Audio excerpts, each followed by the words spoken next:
రెండు తెలుగు రాష్ట్రాల్లో ఇక నుంచి మూవీ థియేటర్స్ బంద్ అని చెప్పేసి సోషల్ మీడియాలో చాలా వైరల్ చేస్తూ ఉన్నారు. అయితే ఇదే క్రమంలో తెలుగు ఇండస్ట్రీ వర్సెస్ ఇంకా పవన్ కళ్యాణ్ గారు అని చెప్పేసి కూడా సోషల్ మీడియాలో చాలా వైరల్ చేస్తూ ఉన్నారు. ఎందుకు అని అంటే ఇప్పుడు హరిహర వీరమల్లు కూడా రాబోతుంది. మరి ఇదే క్రమంలో ఎందుకు ఇలాంటి ఇష్యూస్ జరుగుతూ ఉన్నాయి అనే విషయాలు అయితే తెలుసుకుందాం. మనం తెలుగు ఫిలిం ఛాంబర్ లో అయితే ఉన్నాము. మనతో పాటు ప్రొడ్యూసర్ రామ సత్యనారాయణ గారు ఉన్నారు. హాయ్ అండి. హాయ్. సార్ ఏంటి సార్ ఈ మధ్య కాలంలో థియేటర్స్ అన్ని క్లోజ్ అవుతున్నాయి. ఎగ్జిబిటర్స్, డిస్ట్రిబ్యూటర్స్ అంటే ఈ నిర్మాతలకి కొంచెం గొడవ అవుతుంది ఇండస్ట్రీలో. అండ్ హరిహర వీరమల్లు వస్తున్న సమయంలోనే ఇది జరగడం ఎందుకని ఇలాంటి అవుతూ ఉన్నాయి?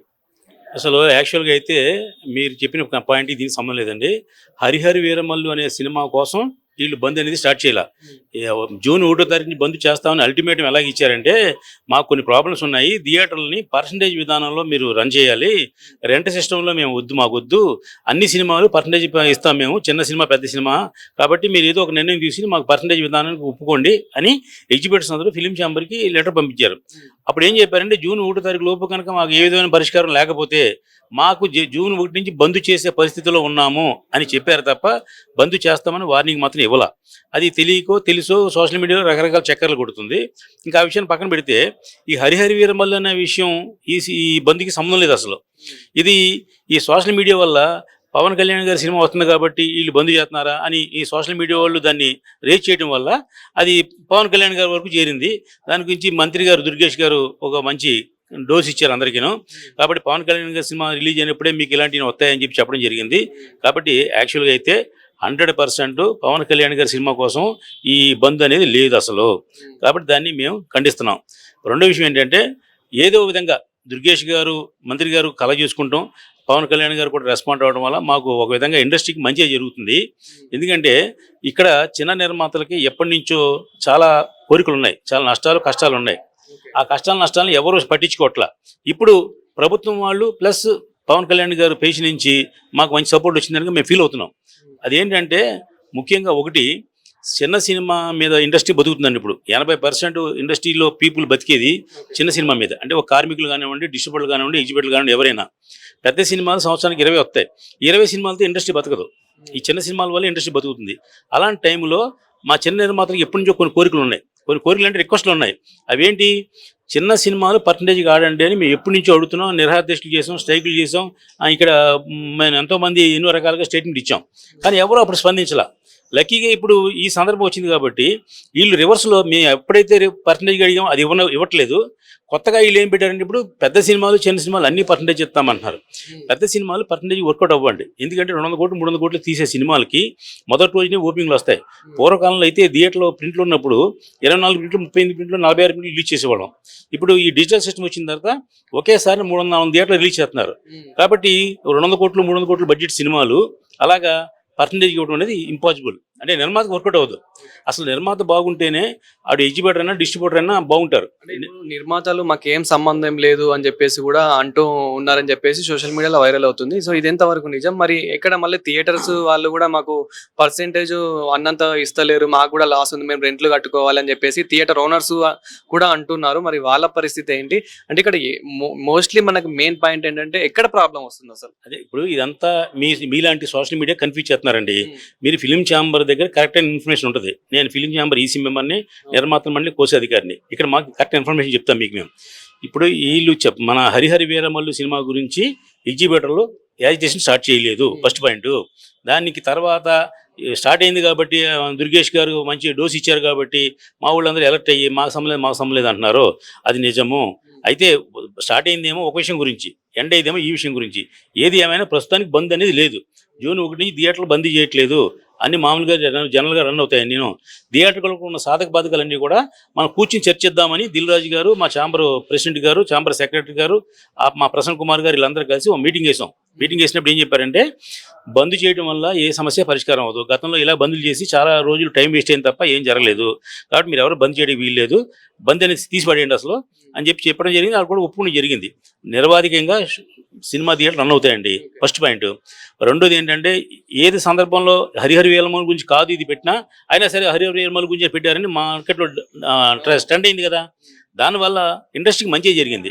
ఇప్పుడు మన దుర్గేష్ గారు కూడా ఏం చెప్పారంటే, థియేటర్లో శానిటైజింగ్ బాగోలేదు, సీట్లు బాగోలేదు, అక్కడ టెక్నాలజీకి బాగోలేదు, కాబట్టి అవన్నీ సరి చేయమని చెప్పారు, వార్నింగ్ ఇచ్చారు. దీంతో పాటుగా మేము అడిగేది ఏంటంటే, చిన్న సినిమాకి 3 బడ్జెట్స్ ఉన్నాయి. ఒకటి ఏంటంటే, చిన్న సినిమాకి వీపీఎఫ్ ఛార్జెస్ అనేది చాలా అన్యాయంగా వసూలు చేస్తున్నారు. పక్క రాష్ట్రం కేరళలో ఈ వీపీఎఫ్ ఛార్జెస్ లేవు. ఒక సినిమాకి 5,000 మాత్రం కట్టించుకుంటున్నారు. వీళ్ళు వారానికి 10,000 నుంచి 14,000 కట్టించుకుంటున్నారు. దీనివల్ల చిన్న సినిమా అసలు బతకట్లా. రెండోది ఏంటంటే, చిన్న సినిమాకి సింగిల్ థియేటర్లో 4 షోలు వేసే కెపాసిటీ లేదు, జనం వచ్చే కెపాసిటీ లేదు, రన్నింగ్ వచ్చి జనం వచ్చి రావట్లా. కాబట్టి మల్టీప్లెక్స్లో ఎలాగైతే 1 షో 3 షోలు 2 షోలు వేస్తున్నారో, ఈ రెగ్యులర్ సింగిల్ థియేటర్లో కూడా 1 షో మాకు చిన్న సినిమాలు కేటాయిస్తే సినిమా బతుకుద్ది. 4 షోలకు వచ్చే జనం లేరు థియేటర్లకి. ఎందుకంటే చిన్న సినిమా అంటే చిన్నగానే ఉంటుంది కదా, క్వాలిటీ కానీ లేదంటే ఒక రియాలిటీగా ఉండదు. కాబట్టి చిన్న సినిమాకి 1 థియేటరే 1 షోయే ఇవ్వండి అని మేము రిక్వెస్ట్ చేస్తున్నాం. మా సినిమా బాగుంది అనుకోండి 4 షోలు ఆడతాం, బాగాలేదనుకోండి 2 షోలు ఆడతాం, లేదా 3 షోలు ఆడతాం.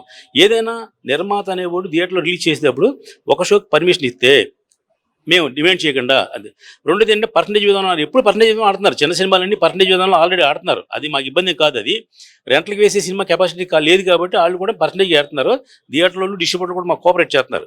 సోషల్ మీడియాలో ఇంకొకటి ఏంటి వైరల్ అవుతుంది అంటే, ఓవరాల్ గా ఇదంతా నలుగురు నడిపిస్తూ ఉన్నారు. దిల్ రాజు గారు, అదేవిధంగా సురేష్ బాబు గారు, అల్లు అరవింద్ గారు, ఏషియన్ సునీల్ గారు, ఈ నలుగురే నడిపిస్తూ ఉన్నారు. వీళ్ళదే నడుస్తూ ఉంది, ఏదంటే అది అని చెప్పేసి కూడా సోషల్ మీడియాలో ఇలా వైరల్ చేస్తున్నారు. సో ఇదంతా ఎంతవరకు నిజమంటారు? ఆ నలుగురు థియేటర్లు అంటే, ఈ నలుగురు మీరు చెప్పిన 4 పేర్లు కూడా వాళ్ళదే థియేటర్లు ఉన్నాయి లీజులో. అదే నేను అల్లు అరవింద్ గారు బయటకు వచ్చి ఆ నలుగురులో లేను అన్నారు. ఆ లేను అంటే ఈ హరిహర వీరమల్లికి అపోజిషన్ కాదు అని అర్థం తప్ప, ఆయన కూడా 15 థియేటర్లు ఉన్నాయండి. అంటే కొన్ని అఫీషియల్గా ఉండొచ్చు, కొన్ని అన్అఫీషియల్గా ఉండొచ్చు, మొత్తం ఆయన కూడా ఉన్నారు. అంటే ఈ నలుగురులో నేను లేనంటే ఈ సమస్యలో లేనని అర్థం. ఇప్పుడు ఈ హరిహర వీరమల్లి సినిమా ఆపడానికి మాత్రం నేనేమి కారణం కాదు, నాకు సంబంధం లేదని చెప్పడం జరిగింది. అలాగే విడివిడిగా దిల్ రాజు గారు, ఏషియన్ కూడా చెప్తారు, ఇది మేమేమో సినిమా ఆపడానికి ఏం లేదని. నిజంగా కూడా ఆ నలుగురు సినిమాని థియేటర్లో ఆపడం కోసం మాత్రం ప్రయత్నం చేయట్లా. వాళ్ళ ఎజెండా వేరు, ఇది పర్సంటేజ్ విధానం కోసం అండి. దీంట్లో 2 వర్గాలు ఉన్నాయి. ఇప్పుడు రెగ్యులర్గా సినిమాలు తీసేవాళ్ళు ఆ నలుగురిలో ఒక మైత్రి మూవీస్ అండ్ వంశీ గారు, నాగవంశీ గారు ఇద్దరే ఎక్కువ పెద్ద సినిమాలు తీస్తున్నారు. అంటే మిగతా సినిమాలు తీస్తున్నారు. వాళ్ళు రాబోయే సినిమాలు అంటే కొంచెం తక్కువ ఉన్నాయి, వీళ్ళకి ఎక్కువ ఉన్నాయి. కాబట్టి ఏళ్ళు వర్సెస్ వాళ్ళు, వీళ్ళలో వాళ్ళు తప్ప ఇది ఇండస్ట్రీకి వాటికి సంబంధం లేదండి. అంటే థియేటర్లో ఉన్న వాళ్ళేమో సురేష్ బాబు గారు అండ్ ఏషియన్ ఫిల్మ్ సునీల్ గారు, దిల్ రాజు గారు, వీళ్ళ ముగ్గురు దగ్గర థియేటర్ లీజులు ఉన్నాయి. ఈ వంశీ గారు అండ్ మైత్రి వాళ్ళ దగ్గర థియేటర్లు పెద్దగా లేవు, లీజులు లేవు అసలు. ప్లస్ వీళ్ళిద్దరు రెగ్యులర్ సినిమాలు తీస్తున్నారు. కాబట్టి రెగ్యులర్గా సినిమాలు తీసేవాళ్ళు versus theatre owners, distributor, leaser holders తప్ప ఇది ఇండస్ట్రీ సంబంధం లేని విషయం. అది వాళ్ళిద్దరు తేల్చుకుంటారు. పైగా నిన్న నాగవంశీ గారు కూడా మీటింగ్లో చెప్పారు, థియేటర్లు బంద్ చేస్తామని మాకు ఎవరు అల్టిమేట్ ఇవ్వట్లేదు, మీ థియేటర్ మీ ఇష్టం, బంద్ కూడా చేసుకోండి, మా సినిమాలు ఖచ్చితంగా రిలీజ్ చేస్తాం. ఇక్కడ ఇంకొకటి ఏమంటున్నారు అని అంటే, ఇక రాజకీయ కుట్ర కూడా ఉంది. ఏపీ నుంచి వేరే వాళ్ళు కావాలనే చేయిస్తున్నారు, ఏదో కావాలని ఇదంతా పుల్లలు పెడుతున్నారు అని చెప్పేసి కూడా ఇలాంటివి కూడా వినిపిస్తూ ఉన్నాయి. అంటే నిజంగానే ఏమైనా ఇతర పార్టీల నుంచి ఇలాంటివి ఏమైనా కుట్రలు కొనసాగుతున్నాయా? అదే అప్పుడు నెప్పి చోటు ఉంటే మందు చోటు వేసినట్టుగా ద్వారంపూడి చంద్రశేఖర రెడ్డి గారి దీంట్లో వస్తుందని అంటున్నారండి. మీరు సగం భయపడక్కలేదు, నేను భయపడిన అసలు. ఆ ద్వారంపూడి చంద్రశేఖర రెడ్డి గారికి ఈ సినిమాకి సంబంధం లేదు. ద్వారంపూడి చంద్రశేఖర రెడ్డి గారికి పవన్ కళ్యాణ్ గారికి ఉండొచ్చు, సీజ్ ద షిప్ అని అప్పుడు ఏదో షిప్ కు సీజ్ చేయించారు కదా, ఆ కోపం ఉండొచ్చు. కానీ ఆ ద్వారంపూడి చంద్రశేఖర రెడ్డి గారికి ఈ మా ఫిల్మ్ ఇండస్ట్రీకి సంబంధం లేదు. ఆయనకి అసలు ఈ థియేటర్లు ఆపడం వాటిలో కూడా హస్తం లేదు. పైగా పవన్ కళ్యాణ్ గారి సినిమాకి అరిచేత్తు సూర్యోదయం ఆపడం ఎంత కష్టమో, ఈ సినిమా ఆపడం కూడా అంత కష్టం. 100% ఈ సినిమా సక్సెస్ఫుల్గా 12వ రిలీజ్ అవుతుంది. ఈ గొడవ వల్ల మీ వల్ల ఎక్కువ బడ్జెట్ వచ్చింది, ఎక్కువ అంటే నేల పెంచి అంటే ఎక్కడో అట్టడుగున్న వర్గానికి కూడా తెలిసిపోయింది, ఏంటి పవన్ కళ్యాణ్ సినిమా ఆపుతున్నారంట, పవన్ కళ్యాణ్ సినిమా ఆపుతున్నారంట అని ఆయనకి విపరీతమైన సింపతి ఏర్పడింది. ఖచ్చితంగా ఈ సినిమా మేమైతే ఒక 100% ఓపెనింగ్ అనుకున్నాం, కాదు ఇప్పుడు 200% ఓపెనింగ్ వచ్చే అవకాశం ఉంది. కాబట్టి ఈ సినిమాకి వీళ్ళందరూ కలిసి కాంట్రవర్సీలు మీలాంటి సోషల్ మీడియా వాళ్ళు కలిసి హెల్ప్ చేస్తున్నారు. డెఫినెట్గా ఈ సినిమా సూపర్ హిట్ అవుద్ది. హరిహరి వీరమల్లు సినిమా ఏమి ఆగట్లేదు, ఖచ్చితంగా అద్భుతమైన రిజల్ట్ వస్తుంది. ఏం రత్నం గారు 4 సంవత్సరాల నుంచి కష్టపడి ఎన్నో ప్రయాసాలు భరించి ఆయన సినిమా తీశాడు. మొన్న స్టేజ్ మీద కూడా కళ నిలబెట్టుకున్నాడు. అంటే ఆయన 100 సపోజ్ 10% సినిమాలు తీస్తే దాంట్లో 8% సక్సెస్ అండి, 2% ఫెయిల్యూర్. అటువంటి మంచి ప్రొడ్యూసర్ ఆయన. కానీ ఆయన దురదృష్టమో లేకపోతే సీఎం గారు ఉప ముఖ్యమంత్రి అవడం వల్ల ఈ సినిమా 4 సంవత్సరాలు లేట్ అయింది. బడ్జెట్లు పెరిగినాయి, డైరెక్టర్లు మారారు, రకరకాలు జరిగినాయి. ఏది ఏమైనా సూపర్ హిట్ సినిమాని మనం చూస్తున్నాం. సరే, ఇక ఫైనల్ గా ఈ చర్చ ఇక్కడతో ముగిసిపోవాలి అని అంటే సో ఎలాంటి నిర్ణయాలు తీసుకోవాలి ప్రొడ్యూసర్స్, అంటే ఇప్పుడు డిస్ట్రిబ్యూటర్స్ కానివ్వండి, ఎగ్జిబ్యూటర్స్ కానివ్వండి, అదే విధంగా ఇక్కడ మెయిన్లీ ఎక్కువ లాస్ అయ్యేది ఎవరు, వాళ్ళకు కూడా ఎలాంటి న్యాయం జరగాలి, తొందరగా ఇదంతా ముగిసిపోవాలంటే మీ ఒక సీనియర్ ప్రొడ్యూసర్ గా మీరేం చెప్తారు? ఇప్పుడు పవన్ కళ్యాణ్ గారి సినిమా గురించి చెప్తే ఆయన కొరడా ఎప్పుడైతే చూపించారో వీళ్ళందరూ పారిపోయారండి. ఎవరు ఎగనెస్ట్ లేదు, తొక్కలేదు, ఎవరు లేరు, అందరూ కూడా కామ్ అయిపోయారు. ఆ సమస్య ముగిసింది. అయితే 12వ తారీఖు దాకా కొన్ని సోషల్ మీడియాలో వాళ్ళ కోసం ప్రచారం చేస్తారు. అదేమో సినిమాకి అడ్వాంటేజ్ అవుద్ది కాబట్టి ఫ్రీ పబ్లిసిటీ వస్తుంది కాబట్టి ఆ విషయం అది. ఇకపోతే ఇండస్ట్రీకి కావాల్సిన హెల్ప్ ఏంటంటే థియేటర్స్ లీజు అనేది ఒక పెద్ద మాఫియా అని అనుకుంటున్నారు. అయితే మేము దాని గురించి కామెంట్ చేయడానికి హక్కు లేదు మాకు. ఎందుకంటే మేము నిర్మాతం, మా నిర్మాతకి నాకు పడే కష్టం ఏంటి, సుఖం ఏంటి ఆలోచిస్తాం తప్ప అది ఒక వేరే థర్డ్ పార్టీ వ్యవహారం. అది అంటే ఎగ్జిబిటర్లు, డిస్ట్రిబ్యూటర్లు, ప్రొడ్యూసర్లు, స్టూడియో ఓనర్స్, ఈ నలుగురు సంబంధించిందే ఫిల్మ్ ఛాంబర్. ఆ third party means lease holders వేరే వాళ్ళు, వాళ్ళకి సంబంధం లేదు. వాళ్ళు మా ఛాంబర్కి సంబంధం లేదు. ప్రైవేట్ వ్యాపారాలు ఎవరెవరో ఎన్నో చేసుకుంటూ ఉంటారు, అవన్నీ మా సంబంధం లేదు. మేము కోరేది ఒకటే, చిన్న సినిమా బతకాలంటే వీపీఎఫ్ ఛార్జీలు పూర్తిగా తీసేయాలి. అది తీసేపోతే మేము ఉద్యమం చేస్తాం. అయితే మేము ఉద్యమం చేయడం అంటే బంధులు చేయడం, ఇందులు చేయడం కాదు. మేము ఈ సీఎం గారి దృష్టికి, అలాగే ఉప ముఖ్యమంత్రి గారి దృష్టికి మేము తీసుకెళ్ళి దీన్ని సాధించి వీపీఎఫ్ ఛార్జీలు అనేది మాత్రం థియేటర్లో కట్టుకోవాలి. ఆ థియేటర్లు కట్టుకుంటారా ఇంకొకటి మా సమయం లేదు. నిర్మాత మాత్రం కట్టక్కర్లేదు. ఈ విషయం గురించి గట్టిగా పోరాడతాం. మీ ద్వారా కూడా మేము చెప్పే ఉప ముఖ్యమంత్రి గారికి తెలియజేసేది ఏంటంటే, అయ్యా 80% చిన్న సినిమాల మీద సినిమా ఇండస్ట్రీ బతుకుతుంది కాబట్టి మీరు చిన్న నిర్మాతల్ని, చిన్న సినిమాలు తీసే ఇండస్ట్రీని బాగు చేయాలంటే వీపీఎఫ్ ఛార్జెస్ని పూర్తిగా రద్దు చేయాలి. కట్టవలసి ఉంటే థియేటర్లు కట్టుకోవాలి. ఎందుకంటే 90sలో మేము ఫిల్మ్ ఉన్నప్పుడు ప్రింట్ తీసి మేము వాళ్ళకి పంపిస్తే థియేటర్ ప్రొజెక్టర్ పెట్టుకుని, దానికి కార్బన్స్ పెట్టుకుని, లైట్లు పెట్టుకుని వాళ్ళు సినిమా రన్ చేసేవారు. అది వాళ్ళ డ్యూటీ. అందుకని వచ్చే షేర్లు వాళ్ళు 50% ఇచ్చేవాళ్ళం. ఇప్పుడు ఆ వీపీఎఫ్ ఛార్జీలు నిర్మాత మీద వేయడం లేదా డిస్ట్రిబ్యూటర్ మీద వేయడం తప్పది. డిస్ట్రిబ్యూటర్ నిర్మాత ఇద్దరం ఒకటే. మేము నిర్మాత తరపున ఉండే డిస్ట్రిబ్యూటర్ కాబట్టి ఖచ్చితంగా అది తీసేయాలి. అది తీయకపోతే మాత్రం ఈ ఉప ముఖ్యమంత్రి గారి దృష్టిలోకి తీసుకెళ్ళి దాన్ని ఉద్యమంలో తయారు చేస్తాం. అదే కాబట్టి ముఖ్యంగా కావాల్సింది మాకు వీపీఎఫ్ ఛార్జీలు తీసేయాలి. అలాగే రెండోది ఏంటంటే, మా సినిమా 4 షోలు ఆడే కెపాసిటీ లేదు కాబట్టి, అంటే ఈ ఓటీటీ వల్ల ఉన్నటువంటి పెద్ద సినిమాల ప్రభావం వల్ల లేదు కాబట్టి, మాకు ఒక్క షోకి పర్మిషన్ ఇచ్చేలాగా చేస్తే, అంటే కంపల్సరీ ఒక షో వేయాలి చిన్న సినిమా అంటే కనుక ఖచ్చితంగా థియేటర్లో వేస్తారు. అంటే ఇప్పుడు వేస్తున్నారు 4 షోలు అయితే 4 షోలు జనం రావట్లా, మొన్నటి తీసేస్తున్నారు. నో షో వస్తుంది. నేను ఒక ఎగ్జిబిటర్ ఒకప్పుడు ఎప్పుడు కూడా థియేటర్లో షో క్యాన్సిల్ అనేది మాకు ఇప్పుడు జరగదు. ఏదో భారీ వర్షం వచ్చింది, తుఫాన్ వచ్చిందంటే తప్ప జనం రాక ఎప్పుడు షో క్యాన్సిల్ చేయాల. కానీ ఇప్పుడు ఈ ప్రజెంట్ ట్రెండ్లో జనం రాక థియేటర్ షోలు క్యాన్సిల్ చేస్తున్నారు, మల్టీప్లెక్స్లు క్యాన్సిల్ చేస్తున్నారు, సింగిల్ థియేటర్లు క్యాన్సిల్ చేస్తున్నారు. ఆ పరిస్థితి రాకూడదు. అంటే నా కెపాసిటీ ఒక షో జనం చూసే కెపాసిటీ ఉన్నప్పుడు నాకు ఒక షో ఇవ్వండి, రిక్వెస్ట్ చేస్తున్నాం, ఇవ్వండి. దాన్ని నిబద్ధతగా ఖచ్చితంగా అమలు జరపాలని గవర్నమెంట్ కనుక జీవో పాస్ చేస్తే వీళ్ళు ఖచ్చితంగా షో చేస్తారు. అంటే థియేటర్ కి ఎక్కువ ఆడియన్స్ ఎందుకు వస్తలేరు అని అంటే కనుక థియేటర్లో కూడా రేట్స్ ఎక్కువ పెంచేసిర్రు, టికెట్ ప్రైస్లు ఎక్కువ పెంచేస్తున్నారు అని చెప్పేసి కూడా చాలా మంది అనుకుంటూ ఉన్నారు. ఇప్పటికి కూడా నేను వచ్చే ముందు కూడా కొందరు అంటే ఇది అడుగుమని కూడా చెప్పడం జరిగింది. నార్మల్ సాధారణమైన వ్యక్తులు, మిడిల్ క్లాస్. నిజంగా థియేటర్కి చిన్న సినిమా అయినా పెద్ద సినిమా అయినా థియేటర్ ఫ్లాష్ కూడా రాకపోవడానికి 2 కారణాలు. ఒకటి అబ్నార్మల్ రేట్లు పెంచడం, 2 లోపల పాప్కార్న్లు, ఈ స్వీట్లు, హాట్లు ఇవన్నీ పెంచడం వల్ల ప్రేక్షకుడు థియేటర్కి వెళ్ళి భయపడుతున్నాడు. ఒక ఫ్యామిలీతో 4 కలిసి వెళ్ళాలంటే, సినిమాకి వెళ్ళాలంటే ఇప్పుడు మధ్యలో చిన్నపిల్లడు వచ్చి పాప్కార్న్ కావాలంటే 350 రూపాయలు 450 రూపాయలు చేస్తున్నారు. థియేటర్ టికెట్ 150 రూపాయలు 200 రూపాయలు. ఇది దీనికంటే ఎందుకులే ఓటీటీలో వస్తుంది కదా అని చెప్పేసి ఆ ఫ్యామిలీ వాళ్ళు అవాయిడ్ చేస్తున్నారు. 5 టికెట్ తీస్తే 1000 రూపాయలు అవుతుంది. ప్లస్ లోపలికి వెళ్తే 1000 రూపాయలు మళ్ళీ ఈ చిల్లర బిల్లు అవుతుంది. ఈ ఫుడ్కి రేట్లు పెరగటం నెంబర్ 1. అదే పాప్కార్న్ 350 రూపాయలు, మీరు గేట్ తీసి బయటకు వస్తే కనుక 30 రూపాయలు. ఎంత తేడా ఉంది చూసారా? అది మోసం కదా, అది అన్యాయం కదా. అంటే ప్రేక్షకుని బలహీనతని మీరు తీసుకుని డబ్బు సొమ్ము బాగుతున్నారు. టికెట్ 200 రూపాయలు పెడతామే తప్పు, అయినా ఇష్టమే వెళ్తున్నాం. కానీ లోపల బలవంతంగా అది కొనిపెడుతున్నారు. అంటే పిల్లలు అడిగితే లేదంటే బాగోదు కదా. ఇవన్నీ కూడా ప్రేక్షకుల వీక్నెస్ని క్యాష్ చేసుకుంటున్నారు. ఇప్పుడు పూర్వం మేము చిన్నప్పుడు, మీ చిన్నప్పుడు కూడా మన జేబులో ప్యాకెట్ పెట్టుకుని వెళ్ళేవాళ్ళం తింటాకైనా, మధ్యలో ఆకలి అయితే తినడం కోసం. ఇప్పుడు ఈ పర్మిషన్ ఇవ్వట్లా, లోపలికి వెళ్ళిన ఇవ్వట్లా. లేదు ఫుడ్ లోపలికి ఎలా చేస్తాం అనండి. ఎందుకు ఎలా చేయరు మీరు? ఫుడ్ మీ పాప్కార్న్ ఇంట్లో తెచ్చుకుంటామండి, మీరు ఎందుకు ఎలా చేయరు? లేదు మీ స్వీట్ బాక్స్ ఇంట్లో తెచ్చుకుంటాం, మీరు ఎందుకు ఎలా చేయరు?